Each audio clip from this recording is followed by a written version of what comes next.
श्री शिवाय नमस्तुभ्यम, हर हर महादेव। आ गई है भादो महीने की अमावस्या। इसे कुशोत्पाटनी अमावस्या के नाम से भी जाना जाता है। इस दिन कुशा को जो ब्राह्मण जन होते हैं वह उखाड़ कर अपने घर पर रखते हैं। अब इसके बाद अश्विन महीना आएगा, उसमें उसे श्राद्ध कर्म के रूप में लेते हैं। तो हर दिन का हिंदू धर्म में एक नया ही सुंदर प्रतिरूप है और हर कार्य के लिए एक दिन निश्चित है। इस बार अमावस्या को लेकर दुविधा है कि 22 तारीख की अमावस्या है या 23 तारीख की।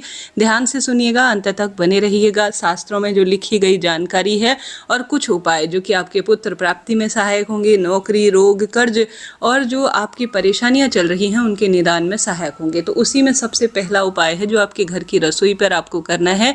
ध्यान से सुने, इसमें आपको चावल के दानों की आवश्यकता पड़ेगी, काले तिल की आवश्यकता पड़ेगी और 1 लोटा जल की आवश्यकता पड़ेगी। आपके घर पर बीमारी तंग कर रही है, दवाई खाकर दिन की शुरुआत होती है, पितृदोष लगा हुआ है, शारीरिक मानसिक आर्थिक बंधन आपको तंग कर रहा है, तो आपको अपने घर की रसोई में लंबी बत्ती का एक दीपक लगाना है। इसमें घी या तिल के तेल का ही प्रयोग करें और काले तिल को उस कटोरी के पास आपको, अर्थात जो दीपक आपने प्रज्वलित किया है, एक जो है कटोरी में काले तिल आपको भिगा देने हैं। जल का लोटा रखना है, उसके ऊपर सोमक पितर का नाम लेकर 1 चावल का दाना रख देना है और साथ ही जलते हुए दीपक में भी घर की रसोई में 1 चावल का पूर्ण आपको दाना समर्पित कर देना है। उसके बाद आप सभी को यह जल का लोटा, जैसे आप अमावस्या की शाम को कर रहे हैं तो पूरे रात भर रखना है। दिन भर कर रहे हैं तो आपका जितना समय है आपके पास, जैसे आपके पास 2-3 घंटे का समय है, कहीं बाहर जाना है तो कम से कम 2-4 घंटे बाद आप उस सामग्री को वहां से उठा लीजिए। जैसे जल का लोटा आपको उठाना है, सोमक पित्र की जय कहते हुए घर से वास्तु दोष, पितृदोष समाप्त हो, शारीरिक मानसिक आर्थिक कष्ट बंधन पीड़ा से मुक्ति हो और मेरे पति बच्चों का जो बाधा रुकी हुई है, कार्य में बल नहीं है, पितृ अतृप्त है, वह मुक्त हो, ऐसी प्रार्थना करते हुए काले तिल की जो कटोरी है रसोई में भीगी हुई और जो जल का लोटा है 1 चावल के दाने के साथ, वह आपको अपने साथ रख लेना है और पूरे घर में सभी चीज़ों को घुमा लेना है और जो चावल का दाना है उसे शिवलिंग पर आपको समर्पित कर देना है और ऐसी प्रार्थना करनी है कि मेरे पितृ जो भूखे हैं, प्यासे हैं, स्वप्न में मुझे दिखते हैं, वह तृप्त हों और शिवलोक में उन्हें स्थान मिले। ऐसी प्रार्थना करते हुए काली वस्तुओं में जो घर की नकारात्मकता होती है उसे सोख लेने की क्षमता होती है। जो आपने अपने घर पर भिगाया हुआ अपने घर की रसोई में काला तिल और जल का लोटा रखा है, जल का लोटा किसी पेड़ की जड़ में, जैसे पीपल, आंवला, बड़, कोई भी पवित्र पेड़ हो, आपको घर में घुमाकर उस पेड़ की जड़ में समर्पित कर देना है। और साथ ही आप जो काला तिल अपने साथ लेकर गए हैं भीगे हुए, घर में जो है गलाए हुए, उन्हें भी आप उन वृक्षों के नीचे अर्थात किसी पवित्र पेड़ के नीचे समर्पित कर कर आ जाइए। कितना भी भारी पितृदोष हो, वास्तु दोष हो, जो आपको तंग कर रहा हो, सभी परेशानियों का निदान होगा और आपके घर पर खूब बरकत होगी। करके देखिएगा, लाभ मिलेगा। यह पहला कार्य आपको करना है। बढ़ते हैं दूसरे कार्य की तरफ, जो कि अमावस्या कब है। 22 अगस्त की सुबह 11:55 से अमावस्या है और अमावस्या तिथि समाप्त होगी 23 अगस्त 2025 11:35 के आसपास। तो अब के 2 अमावस्या हैं, 2 दिन, तो बिल्कुल चिंता नहीं। 22 तारीख आप अमावस्या जो है, जैसे पितरों के निमित्त कोई भी कार्य कर रहे हैं तो 11 बजे से लेकर आप कर सकते हैं पूरे दिन भर, रात्रि भर में, बहुत बढ़िया है। उदय तिथि मान्यता अनुसार 23 तारीख की शनिवारी अमावस्या भी है, क्योंकि सूर्यमुख को देखते हुए है तो पूरे दिन भर में मानी जाएगी। तो 2 दिन हैं, दोनों दिन बहुत सुंदर हैं, श्रेष्ठ हैं।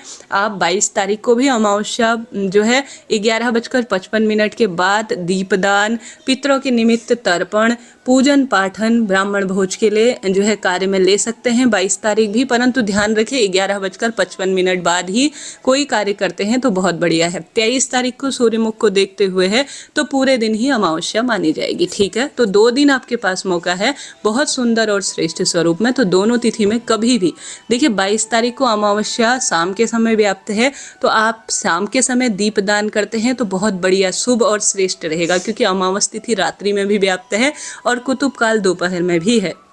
तो 22 तारीख को भी बहुत बढ़िया है 11:55 के बाद। 23 तारीख को तो पूरे दिन भर में है ही, कहने का अर्थ है सूर्य मुख को देखते हुए सुबह सूर्य के समय में है तो वह पूरे दिन ही मानी जाती है। तो 2 दिन आप कर सकते हैं, कोई चिंता टेंशन की बात नहीं है। तो मैंने ये बात आपको पहले भी चैनल पर वीडियो के माध्यम से बता दी है, दोबारा से मैंने बतला दी। अब बढ़ते हैं उस सर्वश्रेष्ठ उपाय की तरफ जो सबसे सुंदर है। वह है आपको इस दिन कुशा बाजार से खरीद कर लानी है। कहीं आसपास कोई जो है खेत खलिहान है, गांव में आप रहते हैं तो कुशा तोड़कर अपने घर पर रखें। अगले महीने श्राद्ध कर्म जो है का समय आ रहा है, उस समय काम आएगी। वैसे भी पितृदोष मुक्ति के लिए हमेशा जब भी अमावस्या हो, जल के लोटे में कुशा डालकर थोड़ा सा गंगा जल और काला तिल डालकर और साथ के साथ जो हमारे पास कच्चा दूध होता है वह डालकर, जौ और काला तिल डालकर, यह सभी चीज़ें पितरों से संबंध रखती हैं। आपको रोज जो है अपने पितरों का ध्यान करते हुए जब अमावस्या पड़े, ओम श्री पितृदेवाय नमो नमः या ओम सर्व पितृदेवाय नमो नमः कहते हुए अपना मुख प्रत्येक जन को, घर का मुखिया या जो भी महिला है, दक्षिण दिशा की ओर मुख करते हुए इस जल को समर्पित करना चाहिए। सुबह उठकर घर के द्वार पर लंबी बत्ती का घी का दीपक काला तिल डालकर सुबह भी प्रज्वलित करें। शाम को भी अमावस्या है तो शाम को भी प्रज्वलित करें, लाभ आपको होगा। पितृ प्रसन्न है तो सब सुख स्वतः ही मिल जाते हैं। सब परिवार से रोग दोष कष्ट संकट कष्ट पीड़ा से अपने आप ही मुक्ति मिल जाती है। तो पितृ प्रसन्नता के लिए यह कार्य करें। आटा जो है चींटी चिड़िया के लिए डालें, मछलियों के लिए आटे की व्यवस्था करें, ब्राह्मणों के लिए एक समय का भोजन आप दान के लिए निकालें, स्वान के लिए आप जो है रोटी इत्यादि का प्रबंध करें, गौ माता के लिए आप अपनी इच्छा शक्ति सामर्थ्य अनुसार जैसे मीठी चीज, खीर पूड़ी कद्दू की सब्जी पितरों को प्रिय है, अज्ञारी के माध्यम से समर्पित करें। साथ ही स्वान और कौवा और ब्राह्मण, इन तीनों के मुख से हमारे पितृ खाते हैं सामग्री, तो उन्हें आप जरूर से भोजन कराएं। दीपदान आपने कर दिया, जलदान कर दिया, अन्नदान भी आपने कर दिया। इसके साथ साथ आप शिव मंदिर में बैठकर पितृ गायत्री मंत्र का जाप कर सकते हैं, पितृ चालीसा का पाठ कर सकते हैं। आप शिवलिंग पर कच्चा दूध, गंगा जल, काला तिल और जो है शुद्ध जल अपने घर का, यह एक जल के लोटे में डालकर अपने पितृ देवताओं का ध्यान कर कर मन में प्रार्थना कर कर कि मेरे पितृ अधोगति में है तो उन्हें मुक्ति मिले, शारीरिक मानसिक आर्थिक कष्ट बंधन कटें और सब पीड़ा का निदान हो, ऐसी प्रार्थना करते हुए शिवलिंग पर यह सभी वस्तु आपको जल के लोटे में डालकर समर्पित करनी चाहिए। पितृ अमावस्या पर पीपल की पूजा करना भी श्रेष्ठ फल देता है। इस बार तो शनिवार है, शुक्रवार की शाम है तो पीपल वृक्ष की जड़ में दीप दान करें। शनिवारी अमावस्या है तो शनिश्चरी अमावस्या रूप में जानी जाएगी।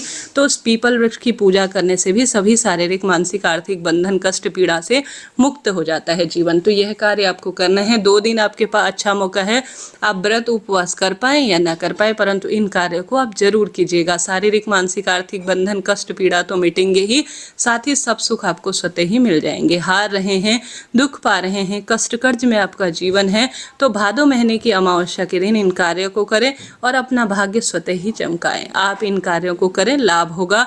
आप शिवलिंग पर स्वधा स्वधा स्वधा 3 बार बोलते हुए गंगा जल मिश्रित जल भी समर्पित करें, लाभ होना निश्चित है। पितृ प्रसन्न है तो सब मिलता है। इस दिन कोई भी नए कार्य की शुरुआत ना करें। सुहाग सामग्री, चूड़ी, मेहंदी, इन चीज़ों को कभी ना खरीदें, इस चीज़ का ध्यान रखें।